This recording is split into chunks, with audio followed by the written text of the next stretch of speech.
Yo, what's going on, guys? We just got a huge patch for Tiny Tina's Wonderlands, and I even just posted a huge video yesterday about Tiny Tina's Wonderlands and some of the problems within it, talking about the loot dice and stuff like that. And it looks like in our first patch, they kind of nixed the loot dice after one playthrough. So, let's just get straight into it.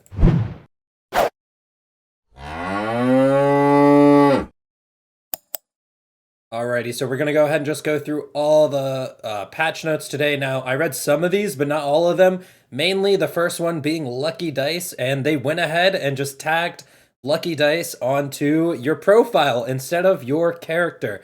Players will need to load and save their Fate Maker to apply the progression to the profile if you create it before this update, blah, blah, blah, blah, blah. Basically, they made it so Lucky Dice are only relevant for one playthrough. And I think this change just invalidates Lucky Dice, which is unfortunate, but it's better than having Lucky Dice in the state that we're in. Anyways, let's go ahead and keep going. Fate Makers can now rename their pets and characters at quick change stations. Chaos tiers can now go to level 35. That's a pretty big Chaos tier upgrade.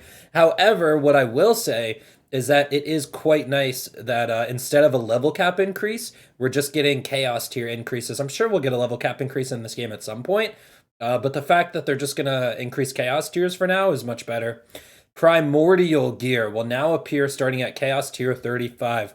Now, this is Primordial Gear is a step above Volatile, so that's all that is. There's another new rarity of gear you can earn now. Enemy waves in the Chaos Chamber's Endless Dungeon have been allowed to start sooner to give the Fate Makers more targets at once. That's a nice change, however, we'll have to test this. There was not enough enemy density in the Chaos Chamber for a lot of the levels, and we'll see if this is a good enough change. Moon Orb currency has been adjusted. Fate Makers were very quickly able to re-roll enchantments to the point that the cost would be more than the maximum Moon Orbs they could hold. The grind for Moon Orbs was also slower. So basically what they've done was they changed the maximum Moon Orbs from 4,000 to 16,000. Single Moon Orb drops are now worth 20 instead of 10. Moon Orb stacks are worth 80 instead of 40. Due to these changes, Moon Orb stacks are now slightly less likely to drop versus single orbs. The final chest in the Chaos Chamber's Endless Dungeon will now drop 14 Moon Orb stacks. Reroll cost now accounts for the rarity of the gear, with legendaries being more expensive to reroll. The cost to reroll will stop increasing after 4,000 Moon Orbs, allowing Fate Makers to continuously rerolling their gear. Now, I have not had time to really think about this and test this in game. However, I will say at least there is a way to keep on grinding for that enchantment you want on your specific piece of gear. Now, this is still expensive, and it is hard to get specific enchantments sometimes. So with 4,000 being the max roll, and then 16,000 being the max you're allowed to hold, if you grind max Moon Orbs, you can re-roll one piece of gear only 4 more times. However, this is much better than just, being hard stuck on that item anymore, and it just adds more grind to the game, but at least in a good way. Fixed various reported rare crashes, including those related to loading in or out of Wargtooth Shallows while in co-op, occasionally using spells during Enter Fear Mine, selecting Quit to title screen after accepting a co-op request, occasionally looking for a player that's not found in Shift, alt-tabbing out of the enchantment re-rolling menu, missing replicated information, and then some other fixes that were causing crashes. Address the following concerns. Some players cannot connect to the game without linking accounts. Occasionally, the intro would not play and Fate Makers were left at the table alone. Leaving a run in the Chaos Chamber and starting a featured run could sometimes cause a blocker. Fate Makers would occasionally run into a blocker when transitioning during Enter the Godswell. The badass enemy during Knife to Meet You would sometimes be too scared to spawn and Fate Makers could not progress. Fate Makers could sometimes become stuck if a cutscene started while in the lobby menus. Quitting from the pause menu would sometimes create an extra invalid save game. Loot Luck UI would sometimes appear to fluctuate inconsistently when Fate Makers joined and left a co-op session repeatedly. Luck would sometimes appear to not update when doing activities. This was only a visual bug. Shrine buffs would occasionally not persist after save load. Backpack would show the wrong icons for gear or not show icons or information entirely. Hopefully they fix that one really well. Party members, including companions, would not reliably show health and occasionally appear dead on the UI when they were not. Mission logs and active quests would disappear. That's not occasional, those were just gone. Health and wards would occasionally appear to not change after switching to solo from split screen. Myth rank didn't have an obvious indicator of where points could be added. The myth rank menu will now open in the category that the player can level up. Rune puzzle timers would not stop correctly for all fate makers in co-op. Dragon Lord would be shown as being in the immune state when he wasn't. Archer skeletons and zombies were occasionally using invisible bow and arrows. Death Rattler projectile attacks would not show FX for all co-op players. Some players would not see Berserker or Clawbringer action skill weapons during co-op. Spore Warden's Blizzard action skill and Graveborn's Dire Sacrifice would be unable to deal critical hits. This is something I noticed when I was playing Dire Sacrifice, and that is a very nice change. The UI would occasionally not update after Graveborn would spec into Faithful Thralls. Graveborn Demilich would incorrectly bless some Fate Makers with invulnerability at 1 health. That's kind of funny. Spell Shot Double Knot passive ability would not deal the correct amount of bonus damage. Stabomancer Ghostblade was not properly updating damage when a melee weapon was unequipped. Miasmatic Enchantment for Stabomancer would not deal the proper damage per Nova. Bread Slicer, too many particles. That reduced performance. They've decreased the fire rate, but increased the weapon damage to keep the DPS exactly the same. Mistral of the Ghoul was carrying amp effects over to other equipped weapons unintentionally. Weapons would fire in the wrong mode after switching weapons and quickly switching gun firing modes. Fate Makers were occasionally unable to use Skulldugger weapons if they dropped during the cooldown animation. Heat Gauge would not appear on manual transmission assault rifles, making it hard to see when to shift gears. Buffmeister would calculate bonus damage while equipped wow, they fixed Bugmeister. That's actually crazy. I wonder if they're going to go back to BL2 and nerf Cell now. I'm just kidding. The Weird Weaver Ensnaring Eruption spell is causing reduced performance. As a result, we've pulled it from the drop pools. Weird Weaver Arc Torrent, Dancing Arc Torrent, Cloudburst Arc Torrent can no longer roll with +1 projectile. This does not affect existing copies of the spell. The extra projectile mod never functioned with these spells to begin with. Okay, so whatever. Weird Weaver Boning Arc Torrent can now roll with an extra projectile mod, and this doesn't affect the copies that you already have. Throwing a throwable hole into a singularity would not properly increase the damage. Okay, so we should try out the throwable hole. Spells would continue to cast while the game was paused. Arcane spells were unintentionally recharging action skills when an action skill cooldown item was equipped. That sounds like the Urge. Whenever you had a charge spell, if you would spam the charge spell, you could actually get your action skill cooldown back with the Urge. So maybe they fixed that.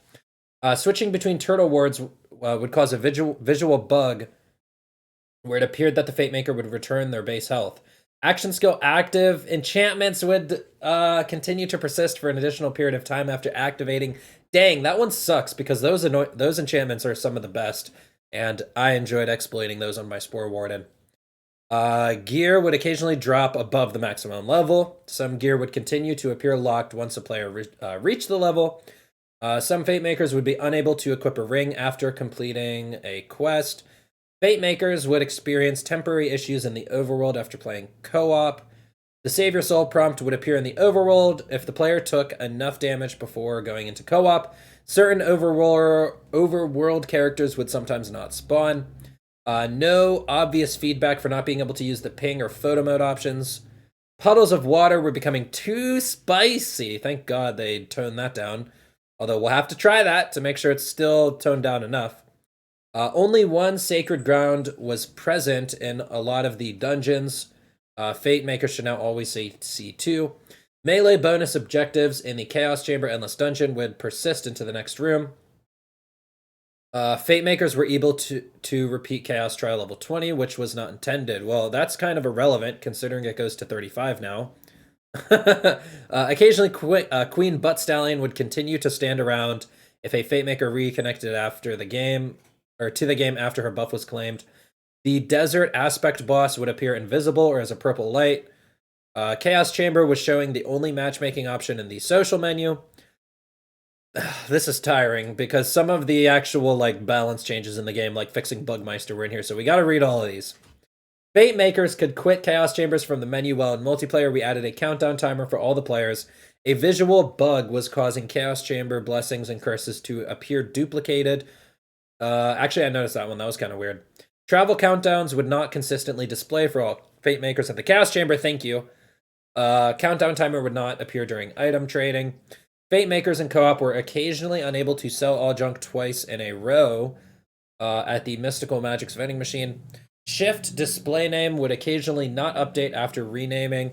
Connect to LAN option. Okay. Players would occasionally not be notified that a player joins or disconnects from a co-op session. In-game mail wasn't showing a preview of the gifted item. A visual bug was causing currencies to show as 0 in co-op. No audio cue when purchasing from vending machines. We added one. Badass brigands would be too scared to say their voice lines in combat. Chumberly would occasionally also be too intimidated to say their voice lines in combat. Droll the Troll didn't make a sound while vomiting. Wow, what a great change. They added more vomit. Claptrap would occasionally be invisible to some Fate Makers. Custom Waypoint would occasionally not appear in world. Custom waypoints were occasionally appearing giant and unhelpful on the minimap. Backpack slots would not appear when purchasing backpack SDUs. A plus sign would show on stats that have minus symbols. That's awkward. Dragonlord would prevent his subtitles from appearing in cutscenes. Pineapple barrels would sometimes not show for all Fate Makers in co-op. Amulets have been painted. They're no longer without textures. Okay, that's kind of cool. Console, Xbox. Don't care about any of that stuff. Various I don't know how to say that word. Telemetry improvements. Various auto changes and adjustments. Various UI adjustments and improvements. Thank you. That should be in bold. Various performance and stability improvements and more. Awesome. Finally, weekly rotations. I believe this should be the hotfix section, although I guess maybe some of these were put into the patch. I'm not sure. Weekly event. This in-game limited time mini event will be from April 21st to April 28th. Activated the in-game mini event, Cosmetics Collectors. Yay! Wow, cosmetics. Increase the chance for cosmetics to drop from bosses, especially head and face gear and armor colors. Don't worry, these drops have no impact on drop rate for other gear. I mean, yeah, whatever, but anyways. The featured run has been updated. The leaderboards have been reset. Will you top the charts this week? Featured runs are available in the Chaos Chambers after you completed the main story, and they rotate weekly every Thursday at 9 a.m. Pacific, so that's noon Eastern. They're the same for all players, so jump in and see how your run went compared to other Fate Makers. This run features Lance and the Frost King. We'll let you figure out who the two bosses are this week. Get ready to take on a new extended run in the Chaos Chamber. Patched some holes in the rocks of Mount Craw. Allowed Dragonlord's Spectral Wyvern to regen Dragonlord's shield in the Chaos Chamber's Endless Dungeon, so Dragonlord will be a little bit tougher of a fight now. The Ice Spike spell has been adjusted to deal damage to individual targets once per cast, but now it shouldn't stop other Ice Spikes from doing damage. Fixed an issue where Zomboss's minions sometimes weren't showing up for the fight. Whew, that was a lot of notes, and it was mostly bug fixes, UI fixes, and the likes. That is amazing. I'm glad to see not many actual adjustments as soon as we're about to talk about the class adjustments, but I'm not a fan with constant weapon balancing, except to spice things up. When it's later in the game's life cycle and they want to spice things up, that's a little bit different, but currently the game is pretty new, and I would like to see more bug fixes and UI fixes, which this patch is full of, and hopefully that addressed a lot of concerns, but obviously we'll have to find out once it goes live. Class adjustments. Berserker. Increased Dreadwind's damage as it scales with higher levels by 28%. So is Dreadwind just stronger now? Curious about that one. Addressed a UI concern with the Dreadwind melee frequency appearing incorrectly on the HUD. Clawbringer. Some buffs for Clawbringer. Increase the damage radius of Cleansing Flame's melee damage. Remove the cooldown on the Storm Smite skill. Increase Storm Smite's damage as it scales with higher levels by 50%. Improved targeting for Storm Smite. Removed Storm Smite's delay between the puddle and lightning bolt spawning. So, what actually is Storm Smite? Is that the action skill? No, it's not. Okay, what is Storm Smite? I don't actually play Clawbringer. Storm Breath. Oh, the capstone. Okay, that's cool. Whenever the Fate Maker activates an action skill, they call down elemental bolts that deal fire or lightning ability damage to all nearby enemies. Okay, if this capstone is actually good now, this capstone is actually very similar to the Stabo capstone in my opinion. However, this one's based on action skill start. And I'm not gonna lie, if this capstone is good now, I might mess around with a, like, I already have an idea for like a Clawbringer Spore Warden build where you kind of spam either Barrage or the Hammer. And Spore Warden gets lots of action or ability damage, as well as the debuff, Wrath of Nature in the Spore Warden tree. That could be pretty cool with Clawbringer. Or maybe you can make these crit with like Stabomancer. I don't know. We'll have to see. But that seems fun to test. If they actually buffed some of the damage that much. They said Storm smites damage by 50% on higher levels. I'm interested how strong this ends up being. And there is no delay between the puddles and the lightning bolts. So that seems very interesting. Alrighty. So that is it for the patch notes today. They did address a lot of problems that players had with the game. The main thing is the bugs and the UI fixes. I'm glad this is just a patch full of bug fixes, in my opinion, as well as the release of the DLC today. Let me know what you guys think about this in the comment section down below. Be sure to like the video and subscribe to the channel. I will be hopping into the DLC and probably posting some videos very soon. I'll see you guys in the next one. I'm out.